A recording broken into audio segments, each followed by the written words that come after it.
Hello' guys, hello' দস্তিবিলাক। এই সকলেও বাসন্তী পূজা চাবা যায়, বাসন্তী পূজা চাবা যায়। আমিও ইয়াকো দেখি তাকো দেখি আমিও চাবা যাব ওলালো বাসন্তী পূজা চাবা। আৰু যাই কিনে দেখা পালো ৰমক জমক দুৰ্গা পূজাৰ দৰে ছেম একে বাসন্তী পূজা। পুৰা চাবা গিলো আমিও লাগি চাই থাকিলো বাসন্তী পূজা পুৰা। এই ঢোল বাজাই আছে, তাল বাজাই আছে, আৰু খাইহে আছে হুটা পলাই খাই আছে। আৰু মইও ধাপা হৈ মাই বাসন্তী মাক সেৱা কৰি আছো, পুৰা ধাপা হৈ মাই বাসন্তী মাক সেৱা কৰি আছো।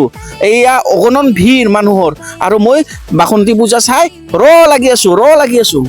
আৰু বাসন্তী মায়েক মই ধাপা হৈ সেৱা কাঢ়ি কিনে পুৰা বাসন্তী মায়েক তাৰমানে বৰ লৈ কিনে আৰু লাম্বাকে এটা কপালতে ফটা লৈ কিনে পুৰা পূজা চাই আছো। আৰু বহুত মানুহ, আৰু মোৰ লগত লগবিলাক কোৱাই গেছি, মই ঢুকিয়ে পোৱা নাই। খালি মই চাইহে আছো পূজাখনে চাই আছো। আপোনালোকেও আহিব মিৰ্জা মনপুৰত পূজা চাবলৈ, আৰু বঢ়িয়া ধুনীয়া এটা পৰিৱেশ, ধুনীয়া এটা পৰিস্থিতি। আপোনালোকে চাব আহিব, ধুনীয়া এটা পুৰা চিনাকি লগবিলাক পাব ইয়াতে। আপোনালোকে আহক, পূজা দেৰি কিহৰ কৰে, আপোনালোকে চাব আহক।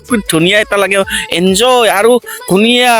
ইফালে আৰু পুৰা ইলেকশ্যন আইছি নহয়, মিনিষ্টাৰ আইছি, বিধায়ক আইছি, একেবাৰে ফেটাই মঞ্চত ভাষণ দি আছে।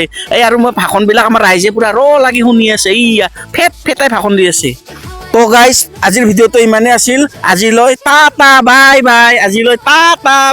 বাই। ৰাজা শুৰু কৰেছিল মায়েৰ প্ৰথম পূজা, সেই আদিকে স্মৰণ কৰে সাজায়